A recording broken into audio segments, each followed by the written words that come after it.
Assalamualaikum warahmatullahi wabarakatuh. Bismillahirrahmanirrahim. Innal hamdalillah nahmaduhu wa nasta'inuhu wa nastaghfiruh wa na'udzu billahi min shururi anfusina wa min sayyiati a'malina. May yahdihillahu fala mudhillalah wa may yudlil fala hadiyalah. Asyhadu an la ilaha illallah wahdahu la syarikalah wa asyhadu anna Muhammadan 'abduhu wa rasuluh. Allahumma shalli ala Muhammad wa ala ali Muhammad. Rabbi yassir wa la tu'assir, Rabbi tammim bil khair. Rabbi shrah li sadri wa yassir li amri wahlul 'uqdatam min lisani yafqahu qawli. Allahumma iftah alaina hikmataka wanshur alaina min khazain rahmatika ya arhamar rahimin. Al-Malikul Quddus Salamul Mu'minul Muhaiminul Azizul Jabbarul Mutakabbir. Subhanallah ya amma yushrikun. Wallahul khaliqul bari'ul musawwirul lahul asmaul husna. Yusabbihu lahu ma fis samawati wal ardh wa huwal azizul hakim. Wala haula wala quwwata illa billahil aliyil azim. Wala manja minallah illa ilaih. Amma ba'd. Sidang penonton, sidang jemaah mata Allah Subhanahu wa taala, mudah-mudahan kita semua tergolong dalam golongan hamba-hambanya yang benar-benar bersyukur. Bagi memberkati lagi majlis kita pada malam yang penuh barakah ini, kita mulakan dengan Ummul Kitab Al-Fatihah. A'udzubillahi minasyaitonir rajim. Bismillahirrahmanirrahim. Alhamdulillahi rabbil alamin. Ar-Rahmanir Rahim. Maliki yaumiddin. Iyyaka na'budu wa iyyaka nasta'in. Ihdinas siratal mustaqim. Siratal ladzina an'amta 'alaihim ghairil maghdubi 'alaihim waladdallin. Amin. Amin amin ya rabbal alamin. Alhamdulillah. Summa alhamdulillah ala kulli ni'mah. Bersama lagi kita pada malam yang penuh barakah ni. Mohon maaf ada kelewatan sikit. Daripada Ampang tadi ada kuliah maghrib terus sampai dan kita terus sambung untuk kuliah online pula. Mudah-mudahan Allah berkati usaha kita semuanya, insya-Allah. Allah angkat sebagai usaha untuk kita menterjemahkan kesyukuran. Kita nak menterjemahkan ketaatan kita pada Allah Subhanahu wa taala. Sidang jemaah mata Allah Subhanahu wa taala, alhamdulillah. Ahlan wa sahlan wa marhaban bikum kepada semua yang dah bersiaran dengan saya pada malam yang penuh barakah ni dalam topik yang kita nak sambung lagi syarahan kita, insya-Allah. Dan yang baru menonton, baru menyertai perjumpaan kita dalam kuliah online ni, alhamdulillah, selamat datang dan mudah-mudahan mendapat sesuatu daripada perbincangan kita, insya-Allah. Baik, pada malam yang penuh barakah ni kita akan teruskan lagi kajian ilmu kita. Kajian ilmu kita dalam kita merungkai persoalan. Merungkai kekeliruan. Merungkai segala kebatilan dengan bersandarkan kebenaran.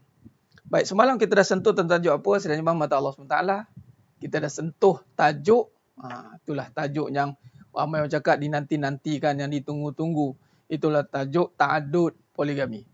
Baik, adapun tajuk poligami ini bukan dipilih tiba-tiba pilih poligami. Suka saya ingatkan, saya ulang lagi sekali. Ta'adud ini adalah rentetan daripada perbahasan yang panjang lebar tentang hakikat kehidupan. Tentang hakikat sebuah kehidupan.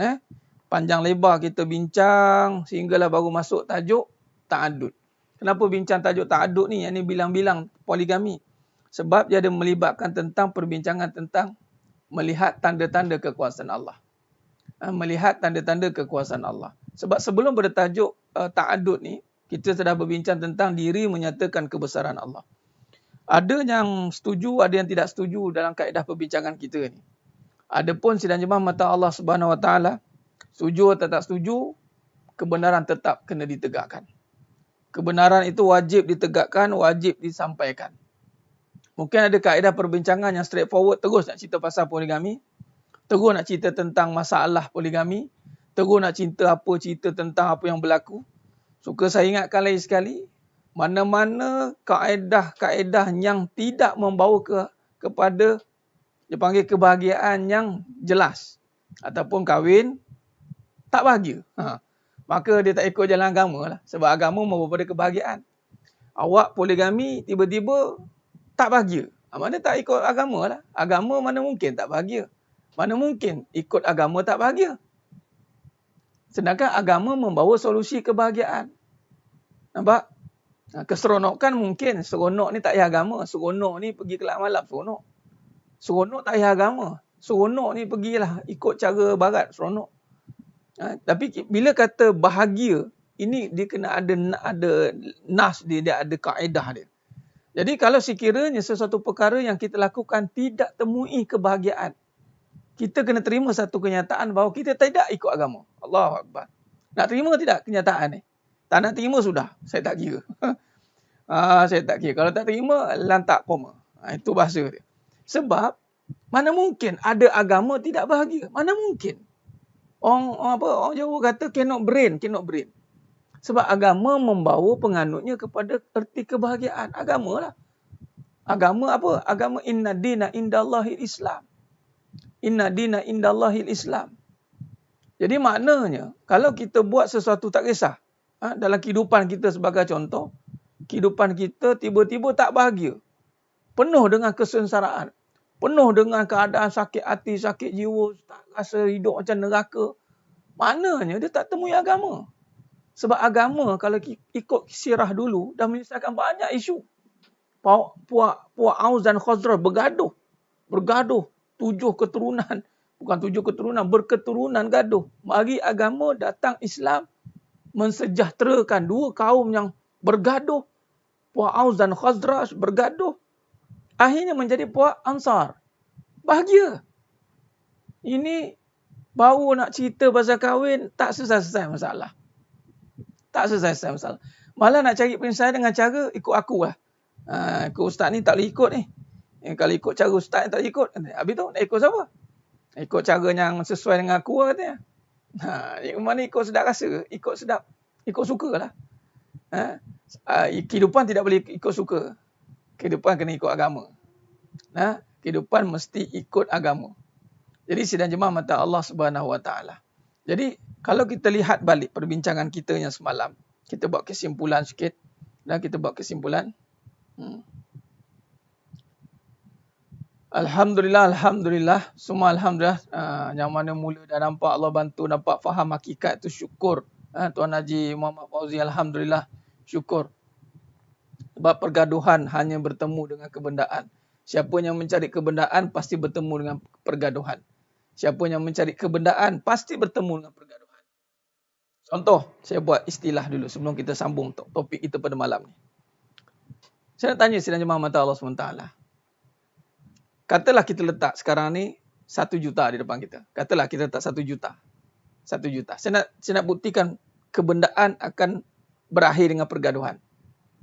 Baik, dalam 1 juta, kita letak kat depan, kita tawarkan kepada semua yang menonton pada malam ini. Baik, siapa yang nak 1 juta, mati dulu. Siapa yang nak 1 juta, sila mati dulu. Maka kita semua akan jawab, dah mati, dah buat apa lagi 1 juta? Maka dia akan jadi pemikiran yang kedua. Atau, siapa yang aku nak matikan dulu? Jadi berebutlah. Apabila kita letakkan 1 juta di hadapan, katalah 1 juta, amount kecil 1 juta ni, katalah 100 juta lah, besar sikit. Apakah 100 juta pun kecil? Allah kata, kul mata'ud dunya qalil. Tak boleh lah. Kalau kita berhakikat ni, tak boleh nak kata 100 juta tu besar. Tak boleh. Sebab dalam hakikat, surah Nisa ayat 7, Allah kata kecil. Kul mata'ud dunya qalil. Tak apalah, katalah tak 100 juta. Letak 100 juta, siapa yang nak 100 juta, sila mati dulu. Wallahi tak ada orang nak mati. Betul tak? Malah dia akan bertukar menjadi siapa yang aku nak matikan dulu. Nampak? Akhirnya adakah dia akan bersama-sama dapat ataupun dia berebut untuk membunuh? Akhirnya aku je dapat. Itulah orientasi kebendaan. Orientasi kebendaan itu akan membawa kepada kehancuran. Bergaduh. Baik, kita pergi pada orientasi keimanan, orientasi sifat. Contoh, kita letakkan syurga. Siapa yang nak syurga, sila mati dulu. Wallahi, tak ada orang bergaduh, semua mati. Semua orang nak mati sebab, yelah mati. Memang syurga kena mati dulu. Tapi kalau dunia, tak boleh mati dulu. Aku kena mati ke orang dulu. Nampak tak? Jadi nampak tak orientasinya? Baik. Jadi sedang mata Allah SWT. Maknanya nak bagi tahunya, kita kena tahu punca pergaduhan itu kebendaan. Kebendaan pula yang mana menguasai kehidupan. Maka bergaduhlah dia. Kalau orientasi sudah berubah, tidak perlu tengok pada kebendaan, maka tiadalah pergaduhan. Ini yang kita kena faham dulu sedang mata Allah SWT. Baik. Jadi pada malamnya penuh barakah ni kita sambung pengajian kita. Dan pengkhususan poligami. Tanda-tanda kekuasaan Allah. Semalam kita cerita kronologi ni, asal usul dia. Kena faham dulu. Dan malam ni saya nak sentuh lebih tekan, lebih mendetail, lebih mendalam tentang hak. Hak. Kita ni hidup menunaikan hak atau menuntut hak. Ni yang kita nak tengok ni. Kita nak tengok menunaikan hak atau menuntut hak. Sidang jemaah mata Allah Subhanahu Wa Taala. Dalam bab poligami ni menunaikan hak atau menuntut hak.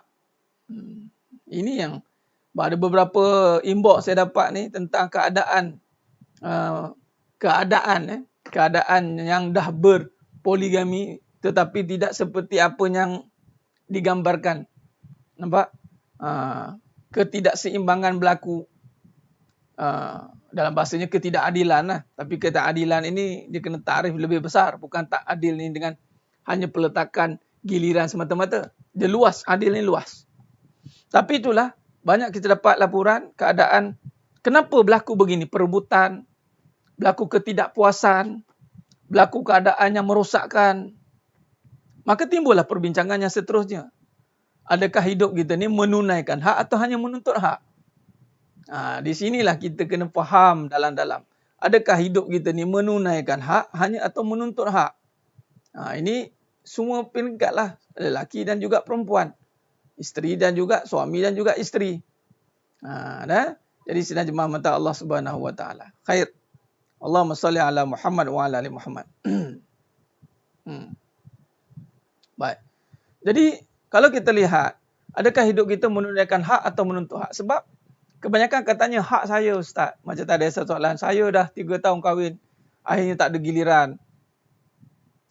Tak ada giliran. Ada satu kes tu 6 tahun tak ada giliran. Banyak kepincangan berlaku. Senang cerita ginilah. Kalau tanyalah buat survey, kepincangan lebih banyak daripada keharmonian. Ada pun yang okey pun dia diam-diam je. Sebenarnya tak okey pun. Okey? Jadi kita nak carilah penyelesaian malam ni. Kita nak bagi faham lah ni. Kenapa berlaku ketidak seimbang. Adil bukan seimbang. Adil bukan seimbang. Adil ini meletakkan sesuatu pada tempatnya. Seimbang ni wasata. Seimbang. Seimbang ni dia meletakkan satu kehidupan yang berjalan dengan baik. Itu nama seimbang. Adil ni lebih luas daripada seimbang. Nampak?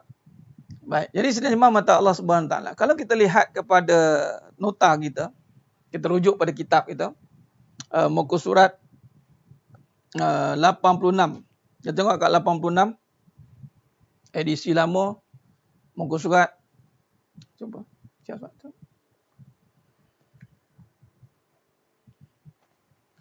Allahumma salli ala Muhammad wa ala ali Muhammad.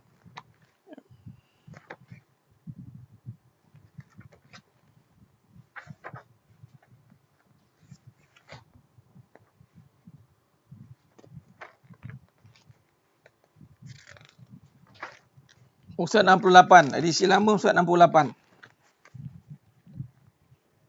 Allahumma salli ala Muhammad wa ala ali Muhammad.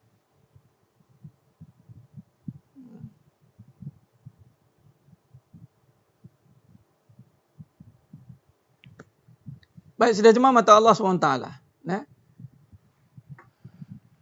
Muka surat 86. Khair. Bantu sebarkan. Yang mana yang dah ni bantu sebarkan. Ramai yang perlukan.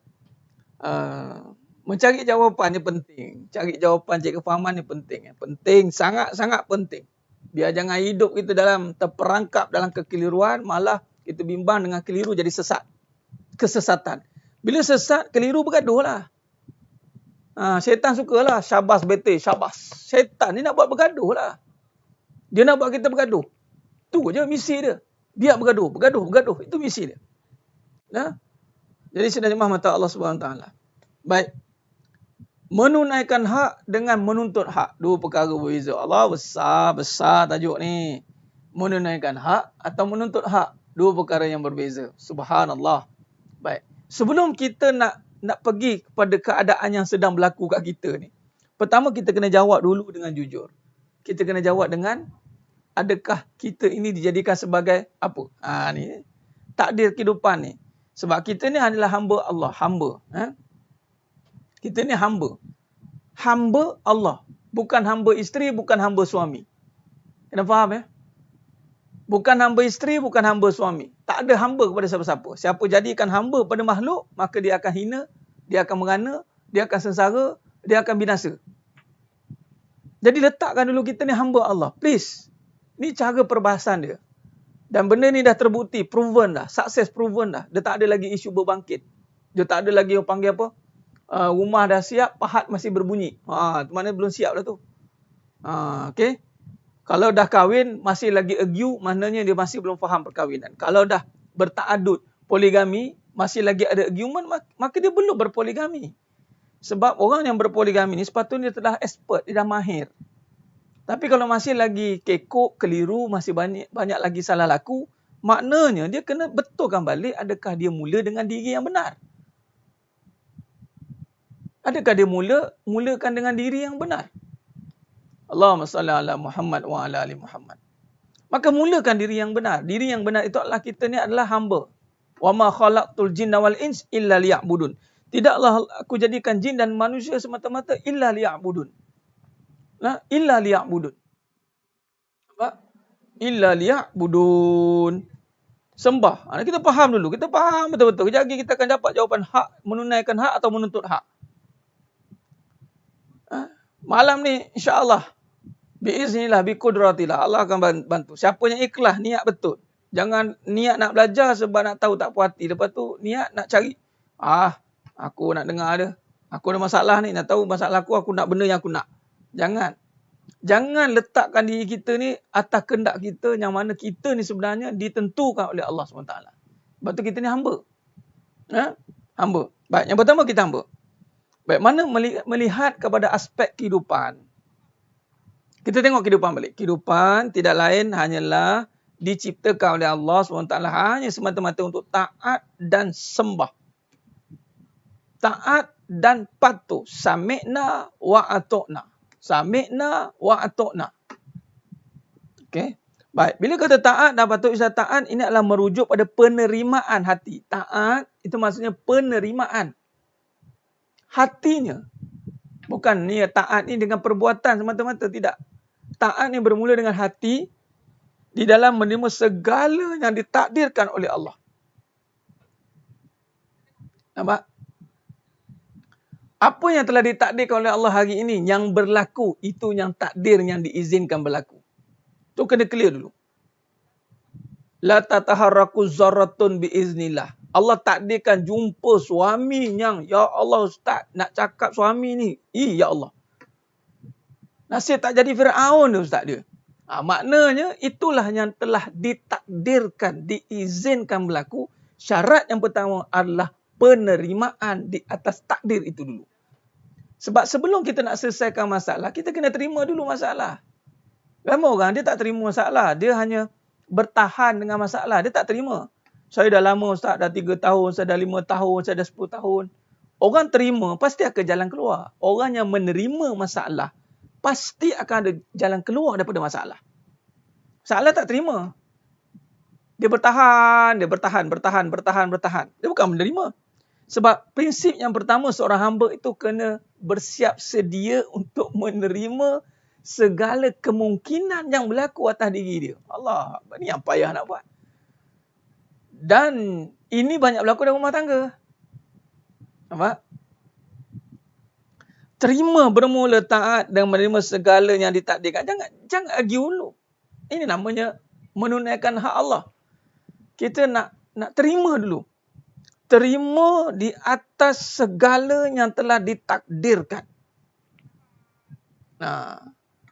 Ditakdirkan yang baik, terima. Itu anugerah Allah. Bukannya sebab kita cari sangat pun. Nampak? Dapat suami yang, ya Allah, itulah. Dapat isteri yang 2 kali 5. Terima dulu takdir. Sebab ramai orang tak terima takdir. Bila tak terima takdir, maknanya ganggu bab apa? Bab iman. Bab akidah, ganggu. Bila ganggu bab iman, bab akidah, nak Allah tolong. Menanggai mata darah, Allah tak tolong. Sebab tu jangan terkejut. Masalah masih sama. Pimai-pimai datang tu. Nak lari daripada masalah dia kerja je. Malah bukan lari daripada masalah. Masalah makin berbelit-belit. Sebab Allah tak tolong. Dia nak keadaan tu berlaku mengikut dia. Allahu Akbar. Minta maaf. Saya minta maaf sekejap. Saya akan bertanya, apabila orang bertanya tentang masalah hidup dia, terutama perkahwinan, saya akan tanya dia, ini perkahwinan yang keberapa? Saya akan tanya tu dulu.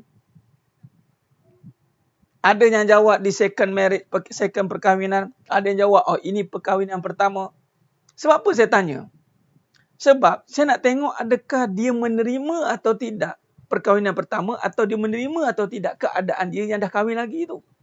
Sebab ada orang dia tak terima keadaan yang dah berlaku dulu. Dia rasa macam saya tak patut kena. Dia dalam hati kecil. Allah tahu tau. Manusia mungkin tak tahu. Allah tahu. Sebab tu kadang-kadang datang balik situasi yang mana saya tertipu Ustaz. Saya dah tak percayalah dengan kata lelaki ni, kata-kata manis.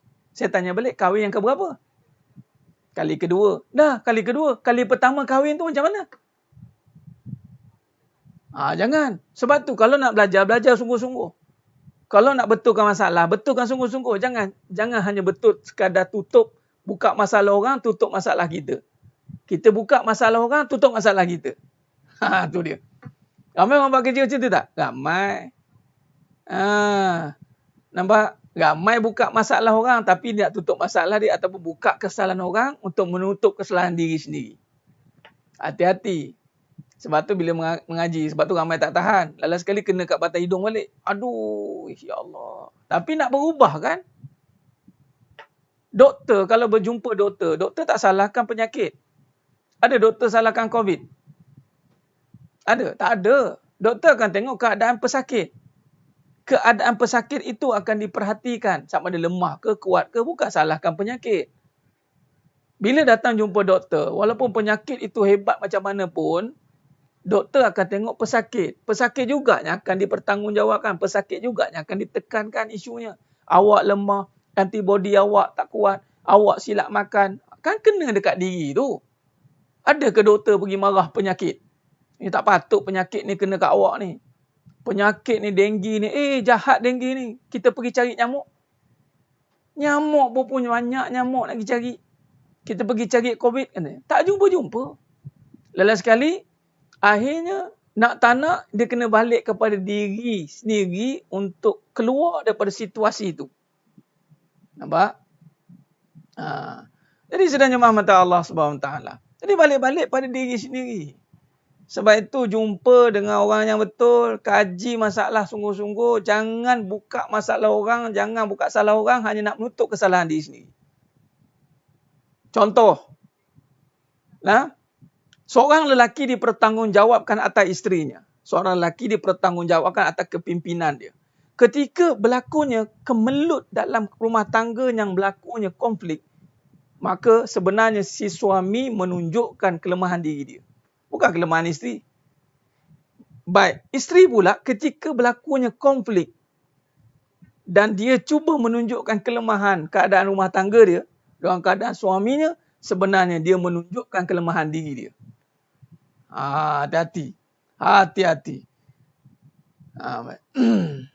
Baik, jadi sedang jemaah mata Allah SWT. Baik, jadi maknanya di sini kalau kita lihat keadaan ini, terima dulu keadaan supaya tidak keadaan manusia yang tidak taat dengan sentiasa mempersoalkan takdir. Ini yang kita selesaikan dulu sebelum kita cerita hak ni. Saya tahu ramai yang Allahumma salli ala Muhammad. Benda dah jadi kan?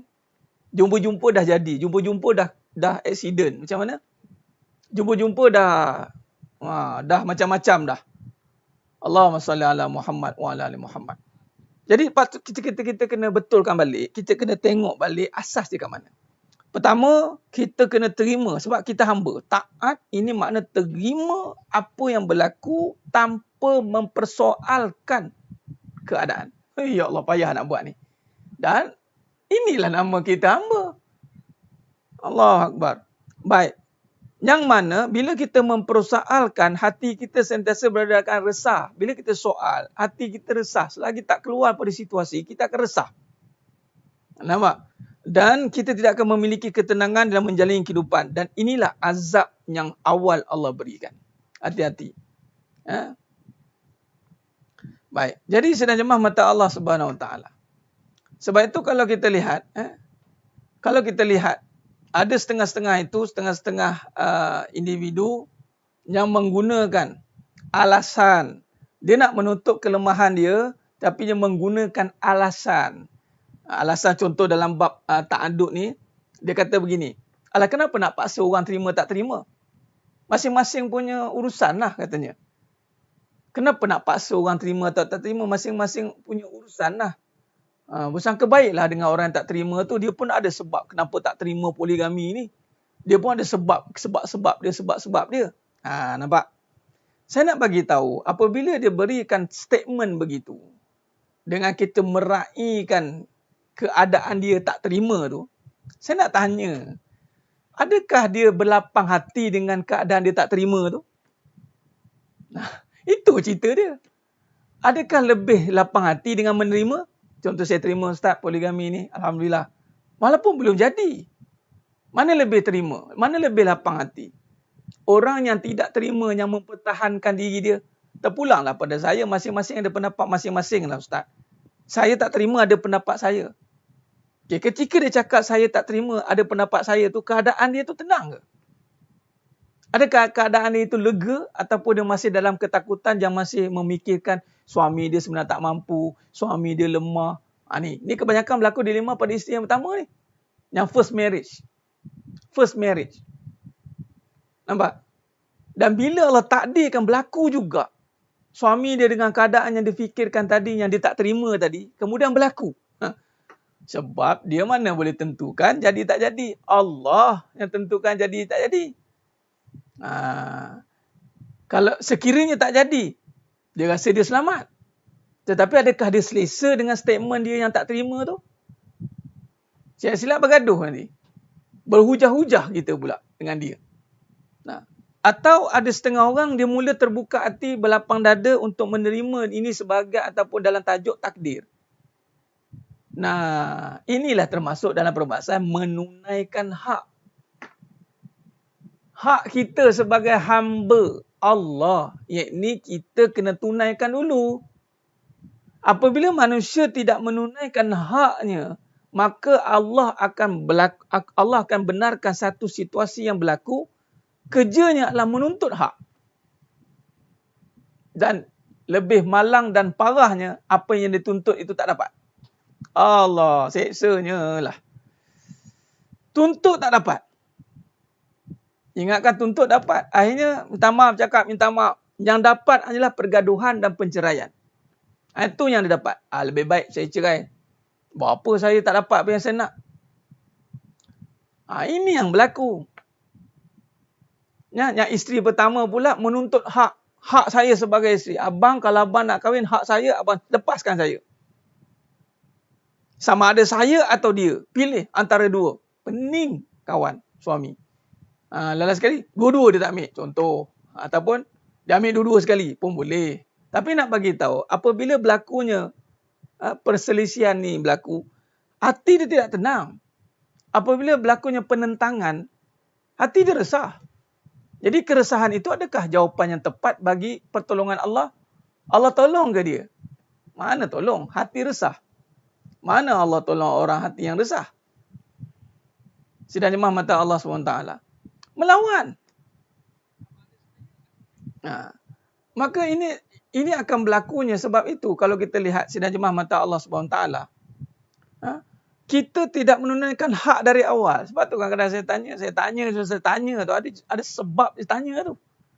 Sebab tidak berlaku sesuatu perkara itu tanpa ada punca yang yang mengizinkan berlaku. Mesti ada punca. Takkan tiba-tiba hidup dianiaya. Wahai para isteri, takkan tiba-tiba hidup anda dianiaya. Adakah Allah lahirkan anda di muka bumi ini untuk dianiaya oleh seorang lelaki? Adakah itu tujuan hidup? Dan seorang lelaki pula, adakah anda dilahirkan di atas muka bumi ini untuk menganiaya seorang perempuan atau menganiaya wanita-wanita? Adakah itu tujuan dia? Kalau itulah tujuan yang dilakukan, bersiap sedia untuk mendapat balasan. Itu saja. Kalau dia mengatakan bahawa saya tak mampu, tapi tak mampu, dia buat juga dengan berlakunya kezaliman. Ini zalim ni. Dengan menafikan bahawa dia sudah ada isteri lain, Allah dah takdir, dia tak terima dia ada 2 isteri. Malah dia menafikan. Si suami tidak menunaikan hak dia. Yang ni hak dengan Allah. Yang ni dia masih terikat dengan ketakutan dengan isteri. Ini satu kesilapan. Patutnya kita kena takut dengan Allah. Walaupun isteri itu tidak terima. Katalah isteri yang pertama masih lagi belajar, dia tak faham. Kita tak boleh tunduk ikut pada kehendak isteri. Kita kena ikut pada kehendak Allah. So mesti kena berikan sebab dah mula takut Allah. Bukan takut isteri. Ini berlaku kerana keadaan dari awal tidak diselesaikan. Penerimaan sebagai hamba Allah. Dia tak jadi hamba Allah. Siapa yang tak daftar ataupun tak serahkan diri dia menjadi hamba Allah, Allah akan serahkan dia pada makhluk. Lalu dia hidup dengan ketakutan dengan makhluk. Silakan. Ini jawapan dia. Ini jawapan dia sebenarnya Muhammad Allah SWT. Kalau isteri tak nak jadi hamba Allah, dia akan hidup dengan ketakutan, dengan keadaan yang teraniaya, dizalimi dan dinafikan hak-haknya. Rupa-rupanya dia hidup tidak takut kepada Allah. Isteri tidak takut pada Allah. Suami pun tidak takut pada Allah. Sebab tu dia berani buat kerosakan. Suami yang takut kepada Allah, dia tidak akan ikut kehendak isteri. Dia tak akan ikut. Dia tahu benda ni haram. Dia tahu benda ni akan merosakkan dia. Dia tahu dia akan menafikan hak orang lain. Tanpa perlu isteri menuntut hak. Tapi sekarang ni Allah buat isteri kena menuntut hak. Sebab mungkin isteri pun tak menunaikan hak. Hak dengan Allah lah. Si suami pun gagal menunaikan hak. Malah dia pula menuntut hak dia juga sebagai abang ni. Abang tak mampu bagilah peluang kat abang. Hak dia. Hak sebagai suami kononnya. Sebab mungkin dia tak menunaikan hak dia dengan Allah. Allahumma salli ala Muhammad wa ala ali Muhammad. Yang ini kena faham. Kena faham dulu sedang mata Allah SWT. Jadi dalam aspek kehidupan inilah yang kita nak faham. Dalam muka surat 86 kita sambung. Barulah kita kena lihat bahawa perkahwinan, kehidupan, poligami, tujuan perkahwinan hanyalah untuk Allah. Untuk Allah menzahirkan kekuasaannya dengan menjadikan kasih sayang di antara lelaki dan isteri-isteri dalam kehidupan yang mana untuk taat kepada Allah Subhanahu Wa Taala. Jadi sedang jemaah mata Allah Subhanahu Wa Taala. Nah,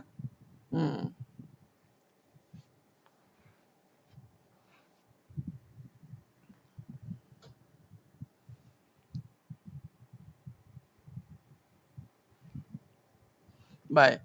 Jadi benar Tuan Hamizi Hamzah. Pertama sekarang ni kita kena betulkan yang pertama, positionkan diri kita yang pertama, iaitu menunaikan hak Allah.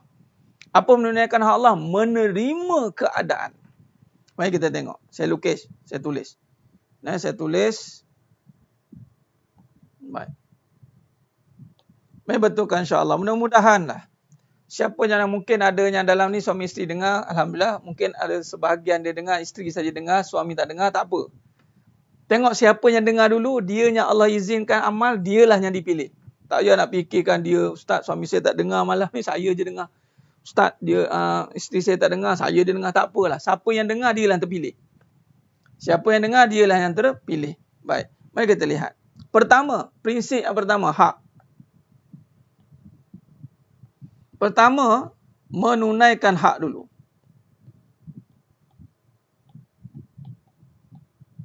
Hak siapa? Hak Allah. Menunaikan hak Allah. Baik. Berkembira. Sini sikit. hapus sini. Baik.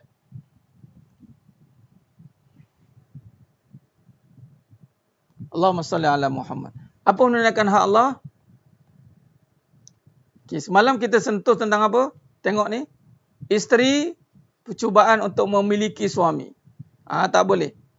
Isteri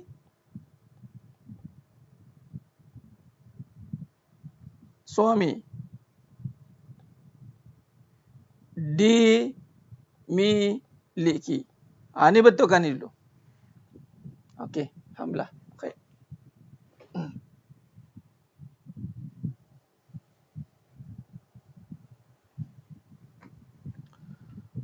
Dia tak ada Islam memiliki siapa-siapa. Suami tak ada nak cuba memiliki, menakluki isteri. Isteri tak ada Islam menakluki. Tak ada siapa-siapa menakluki siapa-siapa. Kita dimiliki oleh Allah. Baik. Bila kata dimiliki oleh Allah,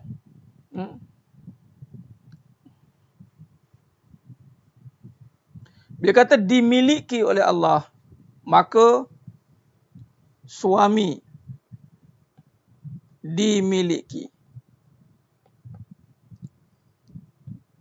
Isteri dimiliki.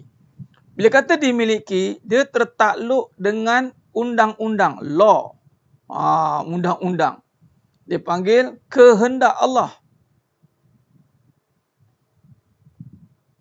Kehendak Allah. Maka atas kehendak Allah, si suami, ni kita cerita suami dulu. Atas kehendak Allah, si suami, ni datang peranan dan tanggungjawab ni. Si suami mestilah menunaikan hak dan kewajipan sebagai suami. Siapa suruh? Allah suruh. Allah suruh.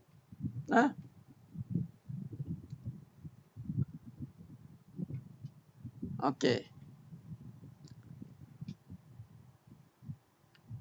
So si suami terikat dengan kehendak Allah untuk dia menunaikan hak-hak dan kewajipan sebagai suami. Nampak? Ini berbalik dengan kehendak Allah lah. Bukannya kehendak isteri, kehendak suami, kehendak siapa. Kehendak Allah. Allah nak atas apa? Atas suami Allah nak suruh apa? Nampak? Maka di sini, sidang jemaah mata Allah SWT, menunaikan hak-hak dan kewajipan sebagai suami adalah satu tuntutan daripada Allah. Ar-rijal qawwamuna 'alan nisa. Ar-rijal qawwam. Yang pertama tuntutannya adalah qawwam, menjadi pemimpin.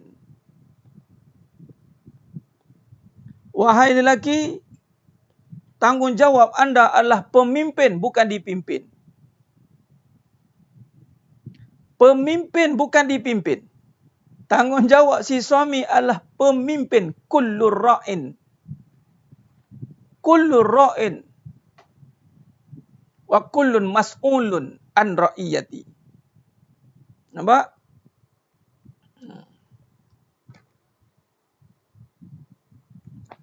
Ar-rijal qawwamuna 'alan nisa.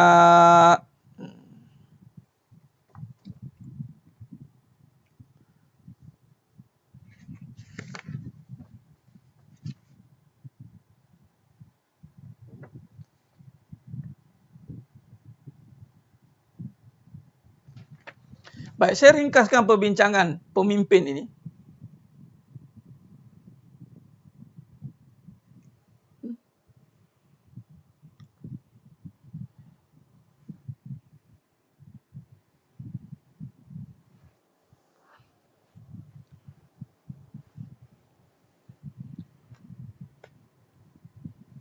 Baik, Siti Saleha, ujung nanti saya jawab. Sekarang ni cuba tengok dulu. Tanggungjawab suami ni apa? Pemimpin apa? Apa yang besar ni? Apa pemimpin yang besar ni? Memimpin isteri-isterinya ke arah tauhid.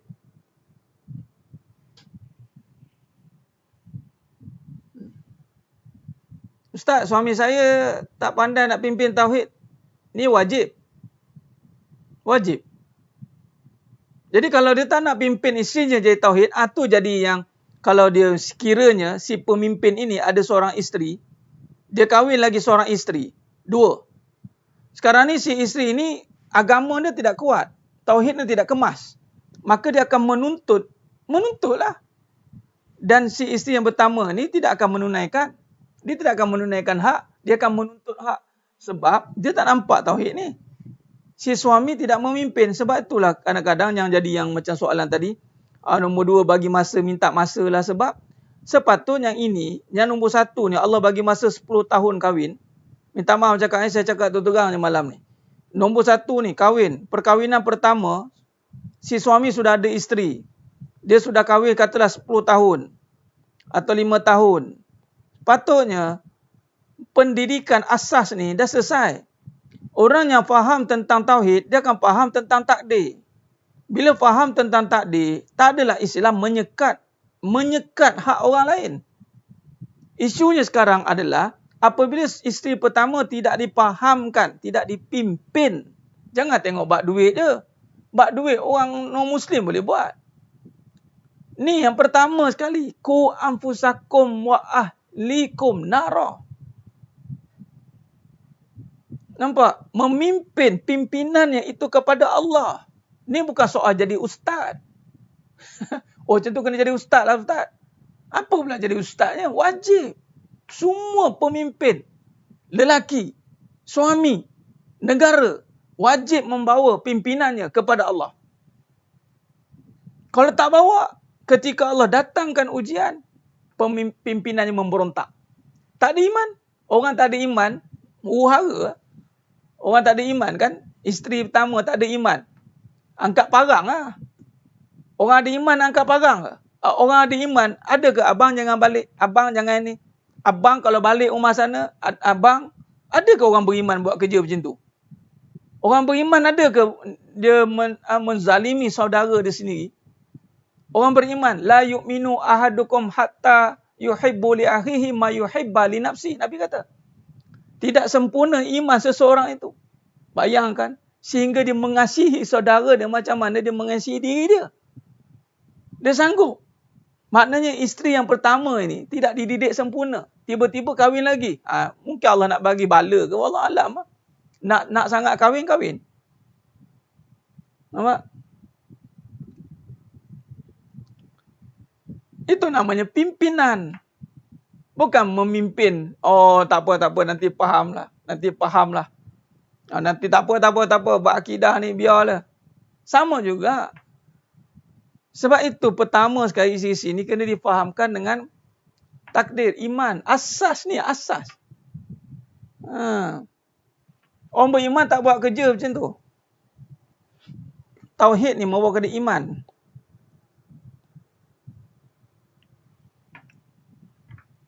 Sebelum suami menuntut hak pada isteri, maka suami tunaikan hak. Suami tunaikan hak lah. Tunaikan haknya Allah suruh. Didik isteri. Didik kenal Allah.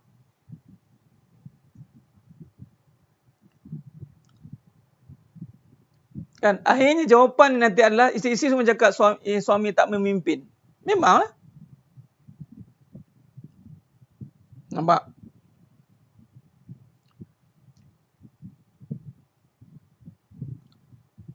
Benar Tuan Taib Jamil. Sekarang ni bila kata tak ada ilmu, apa punca tak ada ilmu tadi? Baik, pertama pimpinan. Maknanya sekarang ni fokus lelaki. Sekiranya anda dah berkahwin, dah 2. Jadi apa nak kena buat? Nak memenuhi kehendak isteri-isteri ataupun menanamkan didikan pada isteri-isteri? Didiklah. Dah ada 2. Tak apalah, ini pun tak faham, nombor 2 pun tak faham bahasa, tanggunglah dua-dua. Nombor 1 pun tak faham bahasa. Nombor 1 jenis tak faham bahasa juga. Nombor 2 pun tak faham bahasa juga. Dah kena tanggung lah. Patutnya nombor 1 dah selesai, didik pula nombor 2 patutnya. Nah, jenis yang tak fikir tu, dia fikir kahwin je lantak lah, tak fikir apa. Nanti kita bagilah keperluan hidup dia, apa dia nak, makan, minum, pakai. Ataupun kita buat tak tahu je lah. Pandai-pandai lah nanti, dalam lama dia diam lah tu, dalam lama okey lah tu. Tengoklah lama-lama okey tu macam mana. Allahumma salli ala Muhammad wa ala ali Muhammad. Nampak? Baik. Saya fokuskan tunaikan hak dan menunaikan ni. Kena faham dulu. Saya ceritakan yang tunai hak yang besar dulu. Yang kecil-kecil akan menyusul. Menyusul ni, menyusul. Dan di saat lelaki diberikan tanggungjawab memimpin, maknanya maksudnya apa? Adalah kemampuan. Allah bagilah. Allah bagilah. Dia tidak boleh ikut isteri, dia kena jadi pendidik. Mana boleh ikut? Mana boleh ikut kehendak isteri? Tak boleh. Bersalahan dengan agama suruh bentuk isteri, bukan ikut kehendak isteri. Saya perhati, insya-Allah Allah akan cakap kan. Dari awal lagi dah ikut. Lama-lama habis. Terikut-ikut.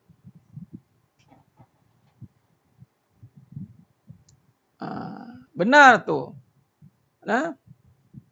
Kena belayan, kena kata-kata manis, awak lah, ginilah, pick up line, macam-macam kan strategi yang digunakan. Minta maaf lah, saya kena cakap benar.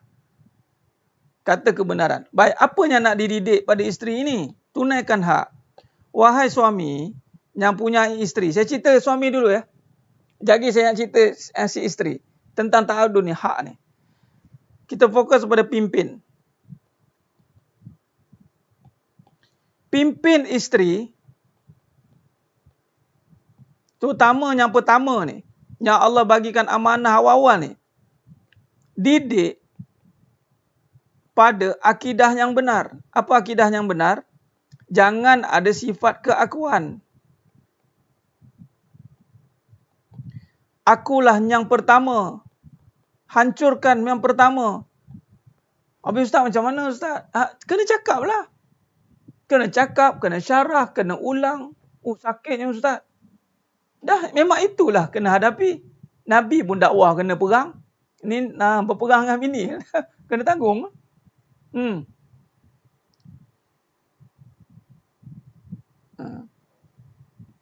Didik. Jangan biarkan, tak apa awak lah. Tak apa, awak tetap yang pertama. Awak tetap yang pertama di sisi abang. Awak lah ni. Tak, ada nombor dua pun takkan sama macam awak. Dia mula cakap benda yang batil tu jangan sebut dah. Didik. Awak tak layak pakai yang pertama. Saya dulu silap. Sekarang ni awak kena faham bahawa hanya Allah saja yang tunggal. Allah yang pertama. Manusia tak ada yang pertama. Huwa awal, huwa akhir tu Allah. Lucutkan pakaian pertama itu. Kerana ini yang menyebabkan berlakunya konflik. Memakai sifat keakuan yang pertama. Isteri yang kedua sama juga. Yang kedua ni, isteri yang kedua ataupun yang sedang, yang mana semua yang tengah isteri pertama ni. Jangan ingat anda yang pertama. Tak ada dah. Yang kedua, kalau dia ada mentaliti yang pertama pun kena hancurkan. Kadang-kadang yang kedua dia pun satu hal juga. Dia pernah kahwin dulu. Dia pernah berkahwin dahulu.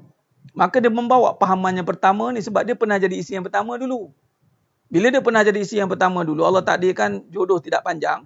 Maka Allah takdirkanlah dia kahwin nombor dua. Bila kahwin nombor dua, pahaman-pahaman yang pertama ni bersarang dalam fikiran dia. Yang pertama kan nak tuntut hak. Yang kedua pun tuntut hak. Masing-masing tuntut hak. Habislah, jadilah incredible hak. Gaduh lah. Allah Akbar.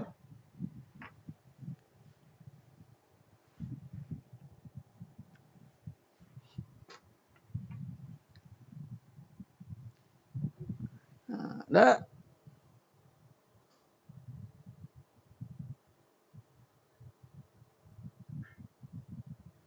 Baik. Lucutkan pakaian. Ini kena didik tu. Jangan pertahankan. Sebab bila dah jadi, tu dia tak menunaikan hak Allah. Allah suruh didik isteri ni. Didik. Supaya dia nampak. Dia nampakkan kekuasaan Allah. Maka si suami kenalah ada tanam keyakinan yang kuat dengan Allah. Nak tak nak kena berbalik kepada Allah.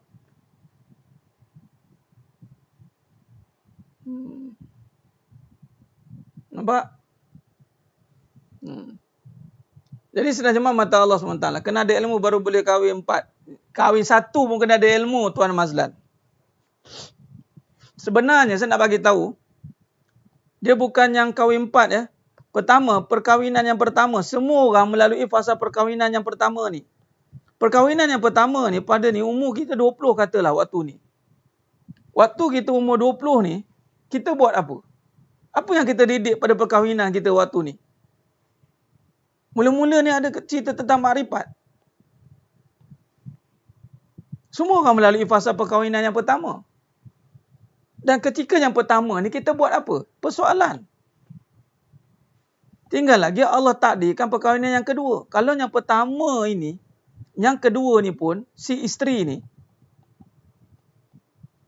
mungkin ni perkahwinan pertama bagi dia, atau dia pernah kahwin yang pertama juga dulu. Jadi waktu dulu ni apa yang dia buat? Soalan saya nak tanya. Waktu perkahwinan pertama ni ada ilmu ke tidak? Ke tunggu-tunggu kahwin? Sama juga. Patutnya tambahlah dalam perjalanan perkahwinan tu. Tambahlah ilmu. Tambah ilmu. Jangan tambah harta. Tambah pinggan mangkuk. Tambah baju. Tambah rumah. Buat extension. Buat benda semua. Minta maaf cakap.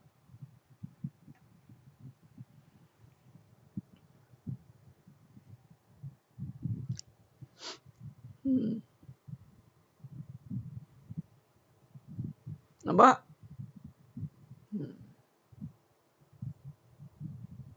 Daging pertama lah kena ni. 2 kali 5 lah namanya. Nampak tak? Mula-mula lagi dia awal lagi kita dah. Jadi betul kan? Itu saja. Jadi maknanya sekarang fokus balik pada peranan. Sebelum Allah bagi perkahwinan ni, maka peranan si suami itu adalah pemimpin. Clear?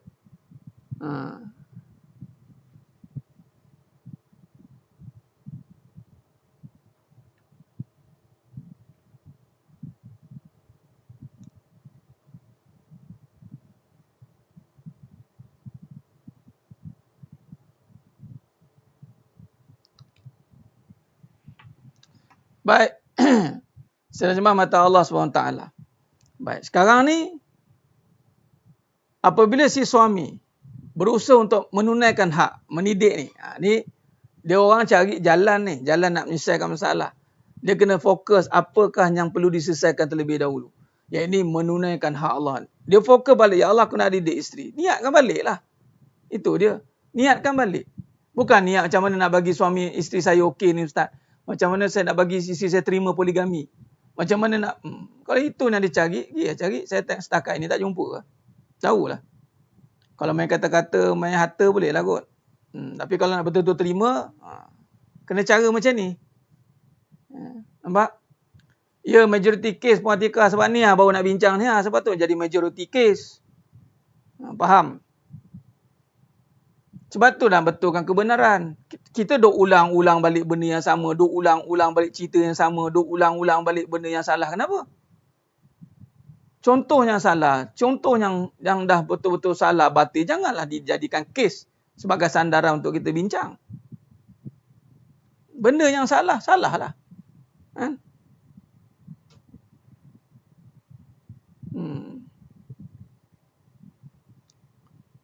Baik. Bila kata nak mengajar Tosa baik sangat, maknanya dia tak faham lah tu. Kebaikan tu milik Allah. Allah yang maha baik. Tugas kita menyampaikan kebaikan. Wajib menyampaikan kebaikan. Baik, berbalik pada perbincangan kita. Maknanya jelas. Suami kena ada niat yang kuat. Niat dan azam yang kuat untuk mendidik. Menunaikan hak Allah.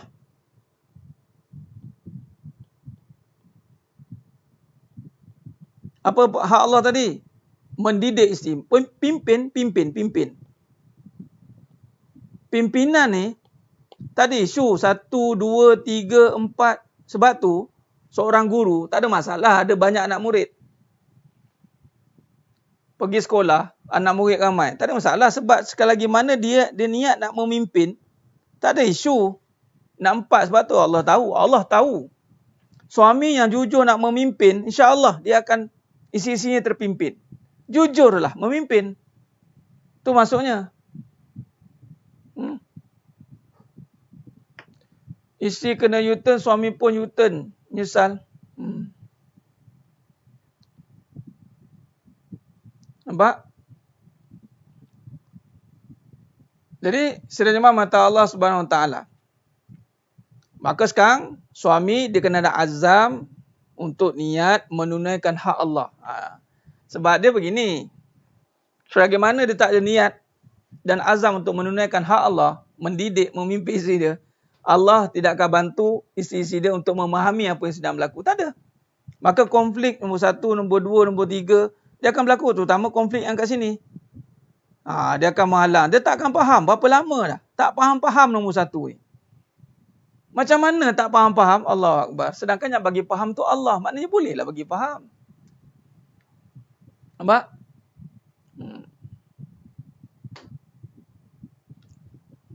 Sidang jemaah mata Allah SWT. Baik. Jadi suami dia kena ada niat dan azam yang kuat untuk menunaikan Allah. Memimpin isteri-isterinya. Clear kat situ. Bukan membiarkan. Cukuplah. Suami isteri saya ni pun dah cukuplah. Kena pimpin apa yang cukup tu. Cukupkan dia dengan iman. Tu je.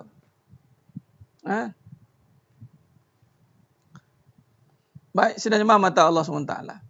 Maka kena ingat, bila kata suami pimpinan ataupun suami memimpin, maka dia kena tunjukkan contoh tauladan yang baik sebagai pemimpin. Inilah ujian kepimpinan. Tunaikan hak sebagai pemimpin lah. Jangan biarkan isteri yang memimpin. Puan Atikah Zulekha, tak payah nak kaitkan dua pihak tu. Jenuh saya nak baca. Balik pada suami. Tahu dah ni tugas suami. Faham? Tahu dah. Sekarang saya tengah nak cerita pasal suami ni. Puan Atikah, ada suami ke tidak ni? Sekarang ni saya nak cerita. Sekarang ni memang isunya adalah suami. Sekarang dia fokus suami lah ni. Ada dua-dua pihak kan sama, tak dua-dua pihak memanglah. Isteri daripada suami.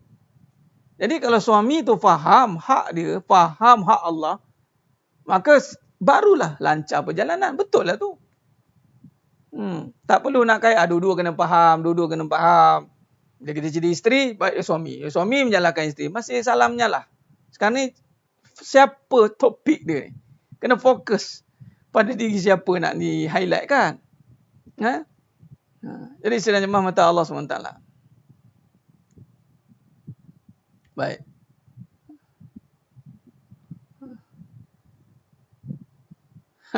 Ya Tuan Akram. Terus bagi jalan. Yang mana faham dah boleh izin. Dia dah faham. Bagi izin. Bagi jadi bukan isteri. Bagi jadi Allah bagi izin. Ya izinkanlah. Jadi belum tentu. Okey. Baik.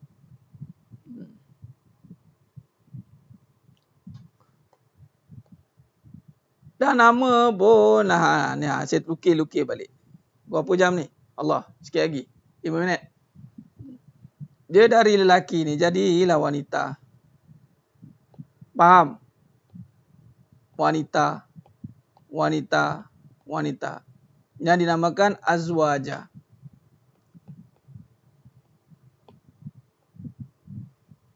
Sebenarnya kalau dalam bahasa mudahnya. Tak ada cerita pasal perempuan. Orang perempuan.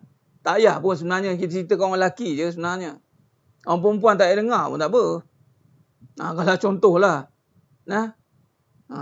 Tapi sebab orang perempuan ni ramai yang rasa teranaya lah ustaz. Saya ni dah macam-macam kena tipu lah. Oh lelaki tak betul lah. Tu dia dengar cerita cari salah lelaki tu.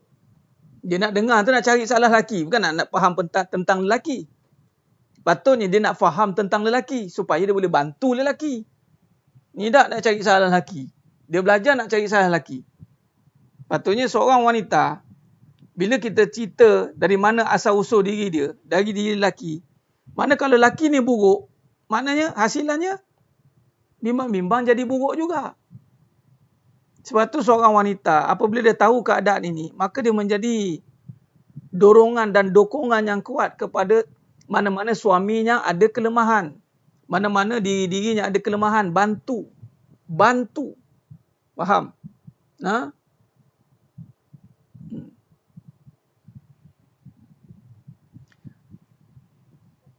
Bak jadi ni bukan orang bagi jadilah Puan Atika. Ha? Bak jadi-jadi ni bukan main-main cakatun, tiba-tiba besok dia kahwin.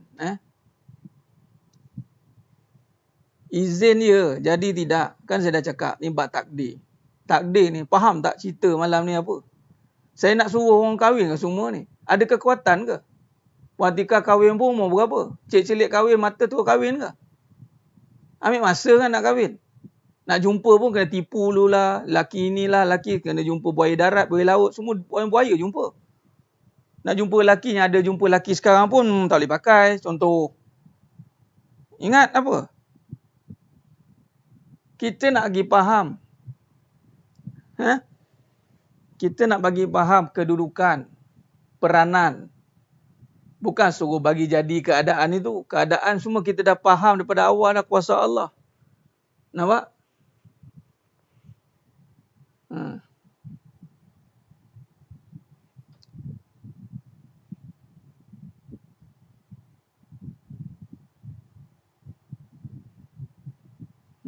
Tak apalah, cakaplah apa nak cakap Puan Atika. Layan-layan. Awak ada perspektif sendiri. Silakan. Kita fokus pada yang nak dengar. Baik. Sidang jemaah mata Allah SWT. Maka di sini, apabila kita dah faham balik, seorang lelaki dah faham. Sebab pemimpin. Pemimpin.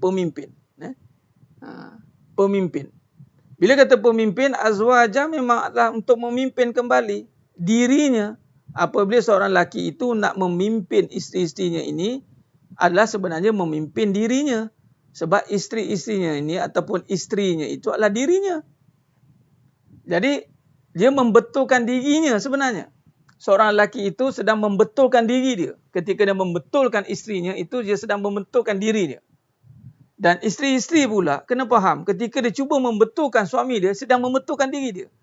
Ini berbalik kepada surah An-Nisa ayat 1. Dari diri kamu yang satu. Nampak? Jadi itulah maksudnya pimpinan. Pimpinan. Nampak? Tak apa Mawi, tak bengang pun. Tak ada bengang pun. Kita jenis open. Kita jenis open, tak masalah. Biasalah orang ada masalah, dia akan banyak-banyak. Baik. Jadi, clear. Seorang lelaki kena fokus clear, pimpinan. Jadi maknanya, menjawab banyak isu. Sebenarnya saya nak tekankan pimpinan. Sebab banyak soalan yang datang pada saya. Keadaan yang tidak seimbang ni atas pimpinan. Pucuk pimpinan lah. Bila pucuk pimpinan, jangan bagi alasan tentang alasan yang akan menyebabkan Allah murka. Alasan apa? Alasan isteri. Awak ada isteri. Contoh, dah ada 2 isteri. Isteri pertama. Isteri kedua perlukan sesuatu yang dinamakan hak. Si suami bagi alasan kerana alasan keadaan isteri yang tidak menerima. Dah tu kahwin nombor 2 ni, kenapa? Itu maksudnya. Jangan buat benda yang Allah murka nanti. Jangan buat benda yang Allah murka. Kalau macam tu, baik mohon ke Allah, ya Allah, tolong aku ya Allah. Allah mesti tolong. Takkanlah nak membiarkan hidup dalam keadaan yang terperangkap dengan kesalahan ni. Kita dah ada 2 isteri, tapi perwatakan macam seorang isteri. Tu kena faham.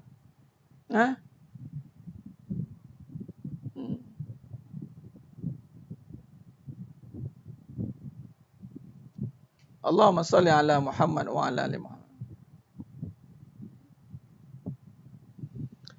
Jadi kena faham macam tu. Jadi isteri, ni isteri pula. Isteri menunaikan hak.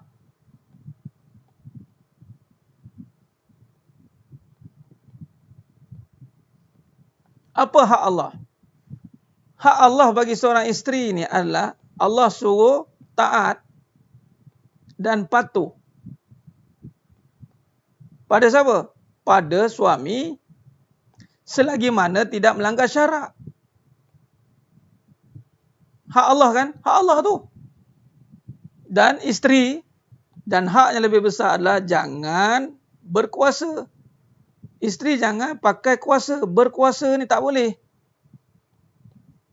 Suami pun tak boleh berkuasa sebenarnya. Suami pun tak boleh ada kuasa, tak boleh kuasa. Sebab kuasa ni kena kembali kepada Allah. Isteri pun sama, dia tak boleh berkuasa. Dia tak boleh berkuasa atas suami dia. Dia tak boleh, tak boleh. Pulangkan hak tu balik. Tolong pulangkan, ya Allah, aku tak ada kuasa untuk menentukan suami aku. Abang ke sini, abang ke sana, abang ke sini, abang ke sana. Macam bola sepak dia buat kawan tu. Isteri tak ada kuasa walaupun dia ada hak. Dia ada hak pada giliran dia. Dia ada hak pada apa yang dia nak. Tapi ingat, menunaikan hak Allah itu lebih besar daripada hak yang dia ada. Apa dia? Dia tiada kuasa dalam nak memastikan hak yang dia nak itu dipenuhi. Maka di situlah datangnya menerima. Habis Ustaz, suami tak tunaikan hak ni, patut ke saya taat dan patuh? Bila tak nak taat dan patuh, adakah situasi itu akan membetulkan lagi keadaan ataupun keadaan itu akan buatkan lebih bergaduh? Kalau keadaan itu menyebabkan lebih gaduh, lebih runcing, mana itu benda yang Allah tak ridha. Itu jawapan dia. Ada setengah tu dia kata, dah suami saya tak mampu dengan hak. Jadi saya tak boleh nak taat. Saya tak boleh nak buat baik dengan suami saya. Jadi maknanya, dia sedang menidakkan hak Allah. Hak Allah ketika Allah jadikan situasi yang tidak menyelbahi dia. Ada suami yang tidak mampu menunaikan hak atas diri dia. Maka di sini si isteri dia kena faham akidah. Tak semua hak seorang manusia ataupun kehendak manusia dipenuhi oleh manusia. Manusia takkan mampu memberi semua benda yang manusia nak. Itu kelemahan manusia lah. Maka si isteri yang faham akan hak Allah, maka dia pun taat dan patuh pada Allah terlebih dahululah. Dan dia tidak memakai kuasa apa-apa untuk override perkara itu. Kena faham. Isteri. Kan isteri mentang-mentanglah dia isteri pertama. Mentang-mentanglah dia yang lebih lama. Maka dia yang override semua. Salah lah. Benda tu tak boleh.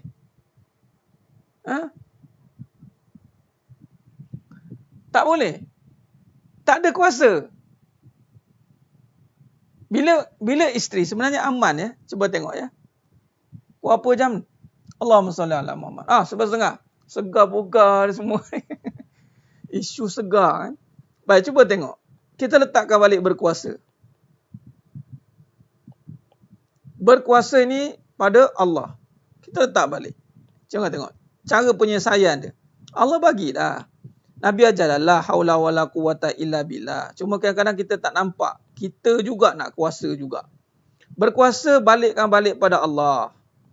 Punca kuasa balik Allah. Suami, isteri. Suami letakkan balik kuasa punca pada Allah. Jadi si suami tiada kuasa. Apa maksud tak ada kuasa? Tak ada kuasa nak buat ikut kehendak dia. Kan? Bila tak ada kuasa maksudnya tak ada kuasa nak melakukan, mengikut kehendak dia. Dia mesti tunduk pada kuasa Allah. Itu maksudnya. Si isteri tak ada kuasa untuk melakukan mengikut kehendak dia juga. Dia tidak ada kuasa menentukan. Ini pun tak boleh menentukan. Kuasa semua ni adalah di bawah ditentukan. Allah dah bagi dah. Isteri pun ditentukan oleh Allah. Maknanya macam ni. Maknanya, saya nak bagi tahu. Seorang suami, dia kena tunduk pada kuasa Allah dalam melaksanakan suruhan yang mana, contoh pada isteri. Sekiranya ada 2 isteri, maka dia tidak ada berpihak pada mana-mana isteri. Dia berpihaknya pada Allah, kuasa ke atas ni. Maka si suami, dia tidak terikat dengan kuasa isteri. Isteri pun tak ada kuasa. Maka bila semua tak ada kuasa, semua melaksanakan perintah Allah, kan selesai masalah. Nampak? Sekarang ni masing-masing ada yang nak tunjuk kuasa ni. Masing-masing nak tunjuk kuasa. Si suami nak tunjuk kuasa, si isteri-isteri nak tunjuk kuasa. Dan tengok siapa yang berkuasa. Tengok siapa nak tunjuk kuasa. Ni ke dia ke dia ke. Last sekali isteri kedua tak puas hati. Dia tunjuk kuasa dia. Cerai. Saya nak filekan cerai. Saya dah tak tahan dah.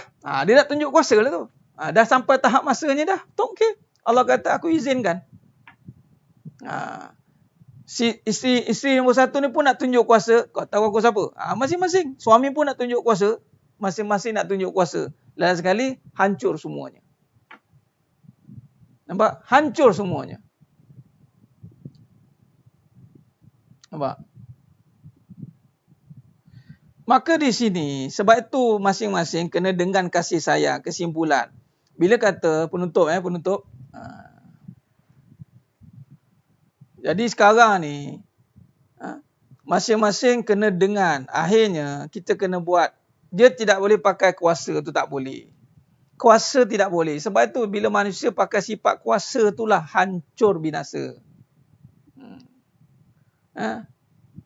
Masing-masing nak tunjuk kuasa, hancurlah Allah berderai kalau rumah tangga tu. Nampak?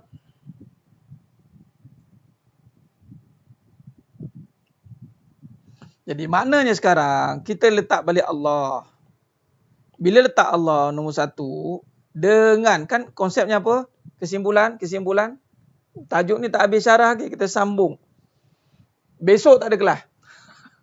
Bagi tahu awal. Besok ada urusan. Besok tak ada kelas, lusa kita sambung.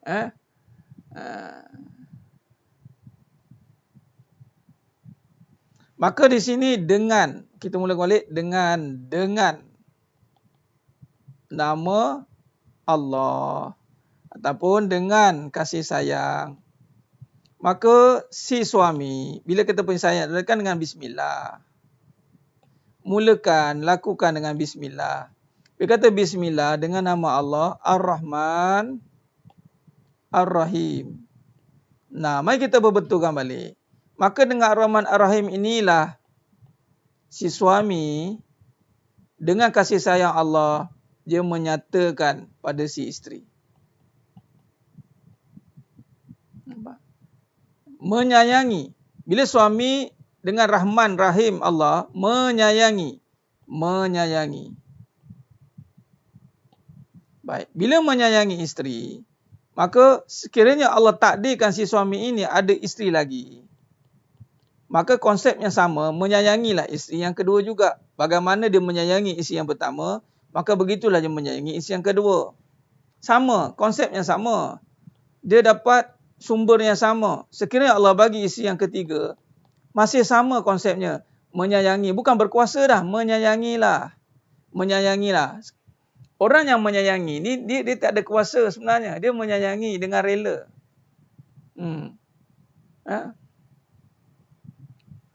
Nampak? Maka silang jemaah mata Allah SWT,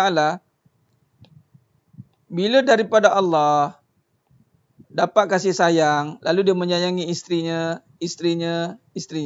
Maka untuk mendapatkan lesen ataupun perkenan Allah, supaya Allah menyalurkan kasih sayang, si suami kena ada hubungan yang kuat dengan Allah.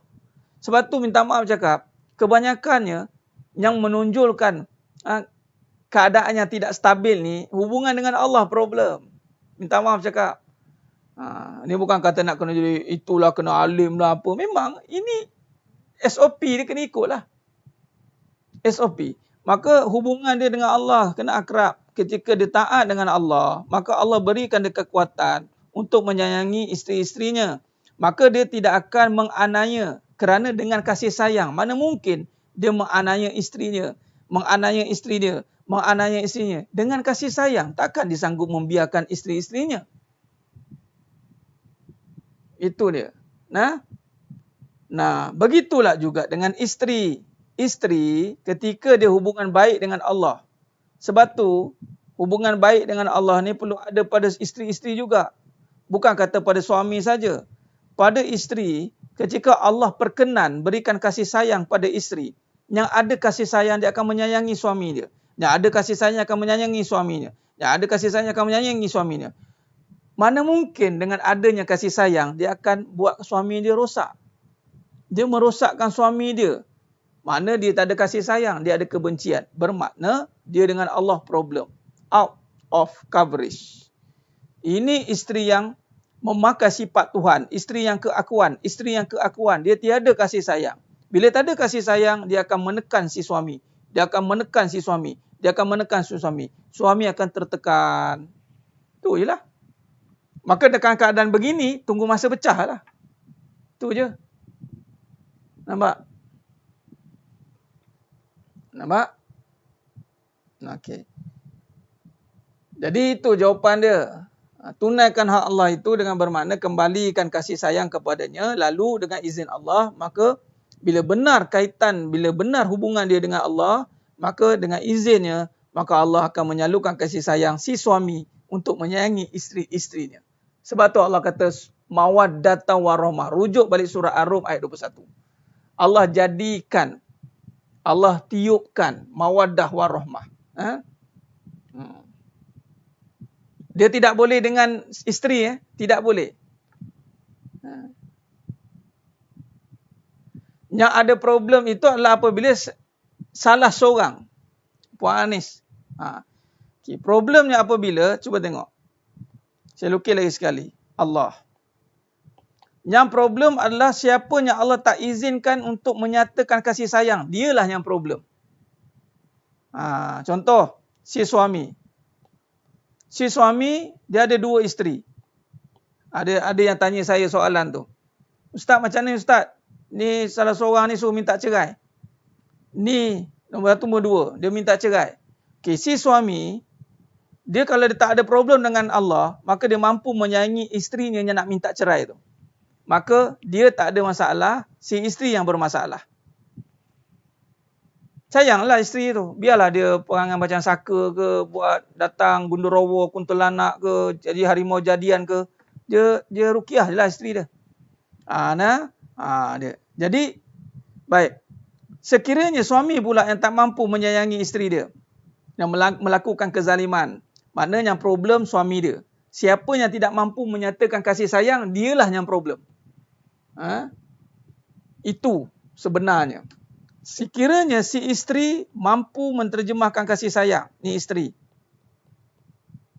Ada jumpa isteri. Suami ni, dia punya layanan, Ya Robi. Abang mirip-mirip macam sepupu Abang On. Macam sepupu Abang On. Macam-macam kezaliman dia buat atas isteri. Tetapi si isteri, kerana dia rapat dengan Allah, bagus hubungan dengan Allah, maka dia menyayangi suami dia, menyayangi suaminya. Kerana suami dia baik ke? Tak, kerana Allah baik. Kerana Allah baik dengan dia, Allah tak nak buat dia jadi low nilai. Allah tak nak rendahkan nilai seorang isteri ni. Maka Allah penuhkan isteri yang taat dengan Allah ni dengan kasih sayang. Lalu dia menyayangi suami yang zalim ini. Maka si zalim itu pada suami, adil itu pada isteri. Maka si isteri akan mendapat pertolongan daripada Allah. Si suami akan mendapat balasan daripada Allah. Clear, adil. Inilah adil. Nampak? Adil. Jadi siapa yang nak perform sekarang, itulah dia yang akan mendapat balasan atau ganjaran. Pulang. Adil. Nampak? Jadi, tengok siapa yang tak mampu. Ini suami dah baik, dah elok. Isteri pula marah-marah. Dia tak mampu nak sayang. Abang bohong, abang nipu. Suami ni balik dah. Dah abang dulu nak minta izin tak jadi, tak tahu. Sekarang abang minta maaf je. Abang minta maaf yang tak abang jahat. Maka si suami dah lendur dah ni. Dah kendur. Si isteri pula masih sawan dia ada. Maka si isteri ni problem. So si suami dia kena ambil langkah untuk mendidik lah. Ambil lah langkah macam-macam langkah ke, langkah 1000 ke, pubuh lah. Apalah bahasa nak bagi-bagilah. Atau si isteri pula. Si isteri dah baik dah ni, sabar dia ni. Suami tak balik ke, giliran tak betul ke apa ke, dia sabar. Tak apalah Ustaz. Saya dengan kasih sayang Allah, saya boleh menyayangi suami saya lah. Tak apalah. Maka dengan itu, maka suami dia problem, dia okey. Ingat, siapa yang okey, maka Allah akan nilai. Bila Allah nilai, dia akan dapat ganjaran lah. Walaupun hak dia di dunia tak dapat, tapi Allah jamin haknya di syurga. Macam, okey lah.